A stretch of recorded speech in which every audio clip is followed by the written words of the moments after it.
옆에 계신 분들 한번 인사하겠습니다. 오늘도 하나님의 은혜로 승리하시기 바랍니다. 인사하겠습니다. 오늘도 하나님의 은혜로 승리하시기 바랍니다.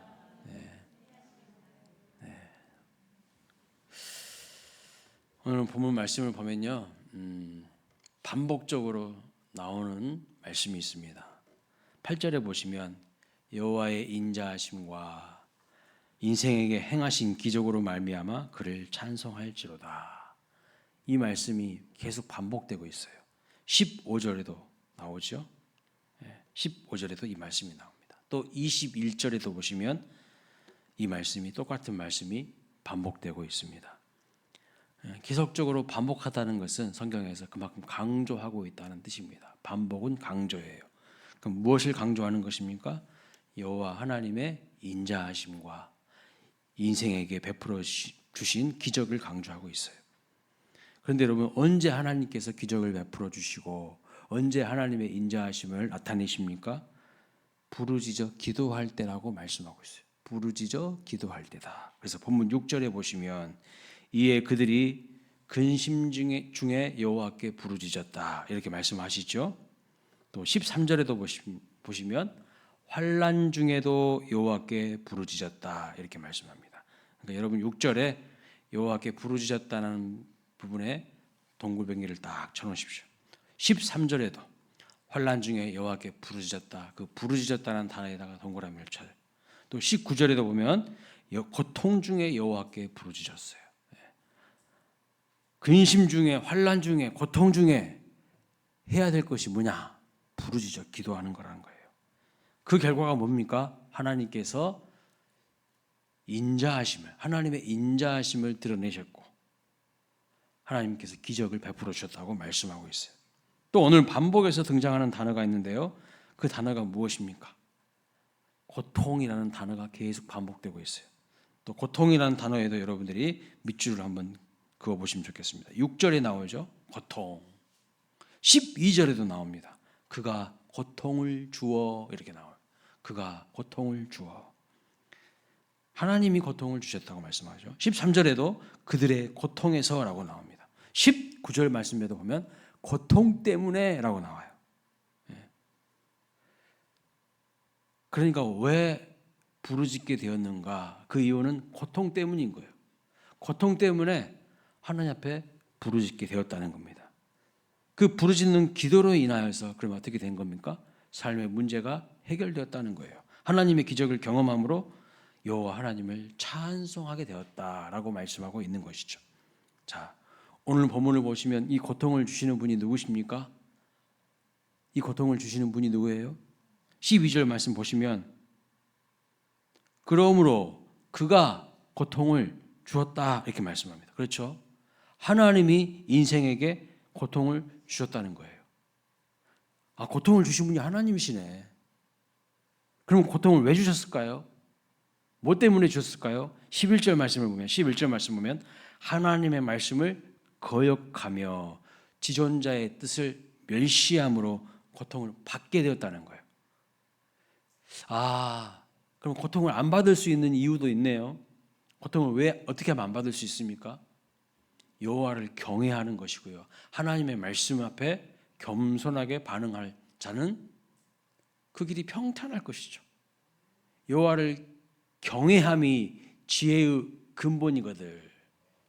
미련한 자는 지혜와 훈계를 멸시하죠. 제 이야기가 아니라 잠언 1장 7절에 나오고 잠언에서 계속해서 반복하는 말씀이 뭐예요? 미련한 자들은 지혜와 훈계를 멸시해요. 하나님 말씀을 우습게 여겨요. 그리고 자기 생각대로 해요. 자기 마음대로 해요. 그러니까 교양이 있게 성경이니까 미련한 자라고 했지만요, 조금 리얼하게 이야기하면요, 멍청한 것들은 그 말이에요. 멍청한 것들은 자기 생각대로 산다는 거예요. 자기 감정과 기분대로 산다는 거예요. 그래서 스스로 망하는 길로 간다는 거예요. 자, 말씀을 정리해 볼까요?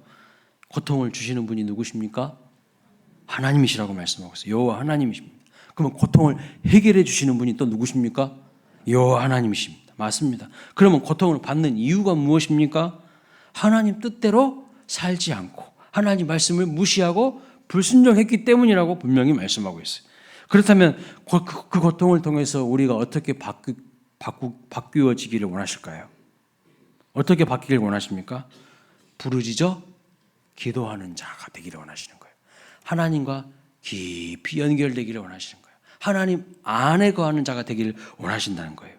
그 기도하는 과정을 통하여서 우리가 하나님의 인자하심과 풍성하심과 하나님의 기적을 경험하길 원하시고요. 다시 우리가 회복되기를 누구보다 원하시는 분이 누굽니까? 하나님이시라는 거예요. 그래서 하나님의 말씀의 반석 위에 인생을 세우고요. 신실한 믿음으로 살아가시기를 원하시는 겁니다. 따라서 우리 인생 가운데 경험하게 되는 고난은요, 지금 당장에 보기에는 힘들어요. 고통스러워요. 그렇지만 그 고난을 바르게 해석하고 하나님께로 돌이키면 그 고난은요, 오히려 우리 인생에 큰 축복이 된다는 것을 믿으시기 바랍니다. 그래서 그런 이야기를 하는 거예요. 고난이 변장된 축복이다. 고난 뒤에는 반드시 하나님의 축복이 있다. 그 고난을 잘 해석하면, 그 고난을 믿음으로 잘 반응하면 거기에는 하나님의 큰 은혜가 있다는 거예요. 근데 우리는 고통과 고난을 대할 때에 제일 중요한 것이 뭐냐면요, 바른 태도예요. 바른 태도가 없어요. 바른 태도가 없으니까요, 고난을 통해서 하나님이 은혜를 주시고 복을 주시고 거기에 하나님의 놀라운 섭리가 있는데 그것을 깨닫지 못하고 그것을 받아 누리지 못하고 그냥 팍싹 깨져버리는 거예요. 믿음으로 그것을 받아야 되는데 믿음으로 받지 못하니까 고난 앞에서요, 그냥 인생이 팍싹 깨져버린다고요. 사랑하는 여러분, 여러 가지 인생의 고통이 있으십니까? 고난이 있으십니까? 오늘 하나님께서 계속해서 반복해서 말씀합니다. 부르짖어 기도해야 산다는 거예요. 부르짖어 기도해야 산다는 거예요.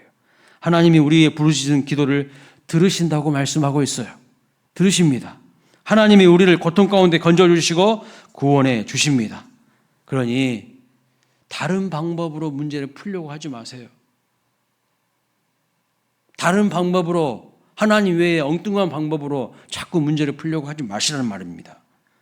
고난을 잘못 해석하면요, 인간적인 방법으로, 세상적인 방법으로 문제를 막 풉니다, 사람들이. 그렇게 하면 해결될 줄 알아요. 과연 문제가 풀립니까? 아니에요. 아니에요. 더 꼬여요. 더 문제가 심각해져요. 내 힘으로, 내 방법으로, 내 지식으로, 내 경험으로 하려고 하니까요, 더 문제가 해결되는 게 아니라 더 꼬여버린다는 거예요.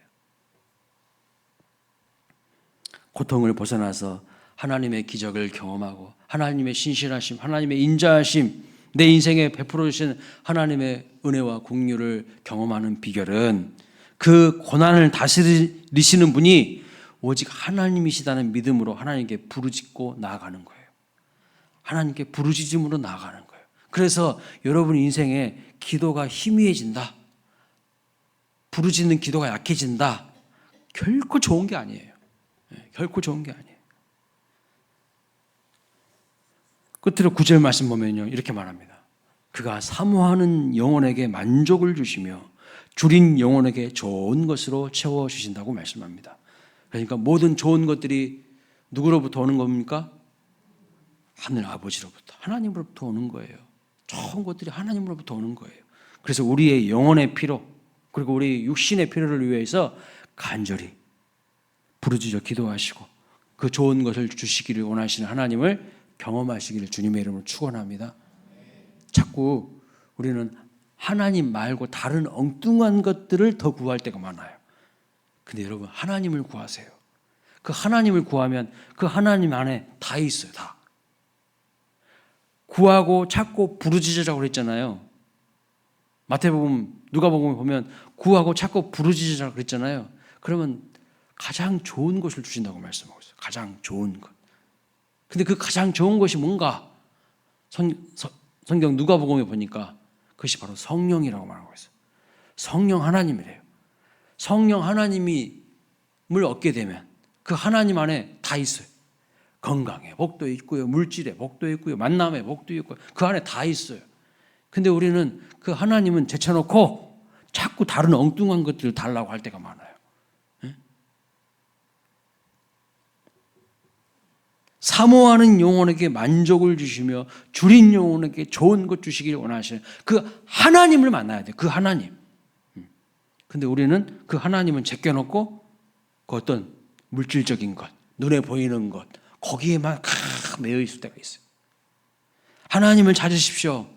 하나님을 구하세요. 하나님을 바라보십시오. 그 안에 모든 것이 있어요. 여러분,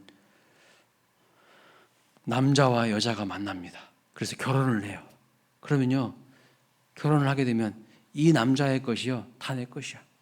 이 여자의 것이 다 내 것이야. 그러지 않습니까? 요즘 젊은 사람들은 그렇지 않다고 하더라고. 요즘 결혼을 해도 다 따로따로래. 네. 근데 원래 결혼은요, 모든 면에서의 연합이에요. 진정한 결혼의 의미는 영적으로도 연합하고요, 육적으로도 연합하고요, 모든 측면에서 다 연합하는 거예요. 하나가 되는 거예요. 하나님께 나아가서 부르짖어 간구하고 기도하여서 하나님과의 관계가 회복되잖아요. 그럼 하나님은 우리를 기뻐하셔서 우리에게 정말 좋은 것 주기를 원하시는 거예요. 오늘 말씀처럼 만족을 주시며 좋은 것으로 채워주신다고 분명히 말씀합니다. 말씀 마칩니다. 우리가 부르짖어 기도할 때 우리 인생의 구덩이와 수많은 인생의 수렁에서 우리를 건져주실 뿐만 아니라 우리의 발을 반석 위에 든든히 세우셔서 우리를 풍요로운 삶으로 인도하신 그 신실하신 하나님을 경험하시기를 주님의 이름으로 축원합니다. 꼭 기억하십시오. 부르짖어야 산다는 거예요. 부르짖어야. 고통을 주시는 분도 하나님이시고 그 고통을 해결하시는 분도 하나님이시기 때문에 누구에게 희망이 있는 겁니까? 하나님께 희망이 있는 거예요. 하나님께 소망이 있는 거예요. 그래서 우리 눈을 들어서 여호와 하나님을 바라보는 오늘도 복되고 귀한 날 되시기를 주님의 이름으로 축원합니다. 자, 우리 말씀 붙잡고 함께 합심 기도로 나아가길 원합니다. 고난 가운데 있는 우리의 삶이 그 고난의 상황에 압도되지 않게 하시고 눈을 들어서 하나님 바라보고 부르짖어 기도하는 성도가 되게 해달라고. 고난이 절망이 되는 것이 아니라 그 고난을 통해서 오히려 살아계신 하나님의 인자하심과 기적을 경험하는 기회요 축복이 되게 해달라고. 우리 한번 오늘 주신 말씀 붙잡고 다 함께 주여 부르고 동성으로 기도합니다. 주여. 하나님 아버지, 그렇습니다. 고난 가운데에 하나님 아버지, 우리가 하나님을 바라보게 하여 주시옵소서. 문제의 상황에 압도되지 않게 하여 주시기를 원합니다. 연약하고 부족한 나 자신만을 바라보지 않기를 원합니다. 하나님 아버지, 문제의 상황만, 형편만, 아버지 그 문제만 아버지 바라보지 않게 하여 주옵소서. 바라보지 않게 하여 주시고 눈을 들어 믿음의 눈을 들어 여호와 하나님을 바라보게 하여 주시고 부르짖어 아버지 기도하는 저희들 되기를 원합니다. 깊은 인생의 구덩이와 수렁에서 아버지 하나님을 바라보고 부르짖어 기도함으로 말미암아 아버지 우리를 이끌어 주시고 우리를 반석 위에 세우시고 우리를 평탄의 길로 인도하시는 여호와 하나님, 우리에게 좋은 것을 채워주시고 줄인 영혼을 만족하게 하시는 그 하나님, 우리도 경험하고 누리고 하나님 그 하나님을 찬송할 수 있는 우리의 삶이 되게 하여 주시옵소서. 고난이 절망이 되는 것이 아니라 고난을 통하여 오히려 살아계신 하나님을, 인격적인 하나님을 풍성하게 경험하길